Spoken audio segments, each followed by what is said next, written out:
Hi everyone, it's Chris and Sam with ImpEx Beverages, and we're here with David Thompson, co-founder of Spirit of Yorkshire Distillery and Filey Bay Whisky. How you doing, David? Cheers, very well. Now we're in the fields that grow the barley for your whiskey, but I don't see any barley. What am I looking at here? Well, this is post harvest. So we took this crop a couple of months ago now. Incredibly dry season, so really easy harvest. But what you're looking at now is our cover crop. So after we've harvested the barley, we then put in this lovely cover crop, which gives a green manuring capability to the ground. It also is taking carbon from the atmosphere and putting it back into the ground. So this is a fantastic way to look after the soil and the soil structure for the next generations. And the plants that we've just walked through, what do they consist of? So we've got clovers in there, we've got grasses, we've got buckwheat, and all these things are doing different things to the soil. So the clovers, for example, will add natural nitrogen back into the soil. So our inputs, our artificial inputs into the ground are very limited. And then over here, it looks like this field it looks like a little bit of cover crop coming up, but not quite so much yet. Is this later into or different timing? Yeah, it was harvested slightly later, therefore the cover crop went in later. So the cover crop is just starting to be established now. Come back in 2 weeks, Chris, and this will be absolutely green.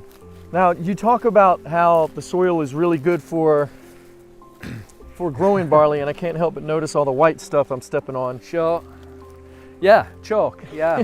So we call this calcareous soils. The wolds, or the Yorkshire wolds, are pretty much made up of this sort of soil, which is absolutely ideal for growing great quality malting barley.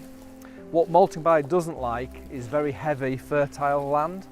It needs free draining, light, and not particularly fertile land, which the whole of the Yorkshire wolds is fantastic for. And for generations we've grown some of the best malting barley in England. Now, as well, it looks like I still see a little bit of barley on the ground where I guess the combine missed it. What causes that to happen? Yeah, I mean, every year you will lose a few heads to the ground. Varieties over the time have got shorter and shorter and shorter in the straw. Yeah. So the ability to stand up throughout the season has improved dramatically. Some of the old varieties, Golden Promise, things like this, used to be about shoulder height. And if you had a bad season, you would hit the deck and that would be it, you would lose your crop. So over time, varieties have improved their way that they grow, so that the crop really is more harvestable in difficult times. It clearly works really well, because I thought I'd be able to find some to pick up, but I've only seen like 1 or 2 pieces. Yeah, 20 yards back that way. yeah, and I think a lot of that as well is because it was so dry. Sometimes the heads can just drop off the straw, but that's probably what you're seeing here. But as a percentage, it's probably 1 or 2%. And over here, I see a couple of windmills. Is this you guys as well? It is, yeah. I mean, they've been now in for 15 odd years, so we were the earliest adopters of wind power, and there was a bit of help from government to put these in. There isn't any more, but over time they generate all the power for the beers we make and the whiskey wash we make, and all the infrastructure on the farm. And they also feed back electricity back into the grid as well. So it's a very sort of clean way of producing our wash and our beers. And the brewery's just over the hill that way, isn't it? It is, yeah. It's just on the farm, of which we've got a borehole straight into the chalk, so our water comes straight out of the land we're standing on. Does the chalk contribute anything to the water? It acts as a filter bed. So as the rain, falls through the soil and through the chalk, it's filtering out the water, making it very consistent. And the water we're using for the brewing process and making the wash is probably 300 or 400 years old. It's that far down.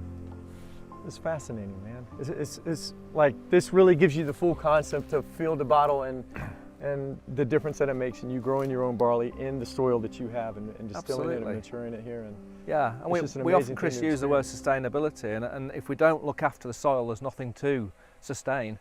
So the soil is really the starting place for all sustainability in the future. Very good. Thanks, David. Thanks for spending the time with us. And I've lost my whiskey. These two haven't, so cheers. Great and fantastic to visit this distillery. You had the greatest team ever. And the whiskey is great. Now I totally understand why this whiskey is made not just in Yorkshire but Of Yorkshire. Cheers. Cheers. Thanks, Sam. Cheers, guys. Cheers, Chris.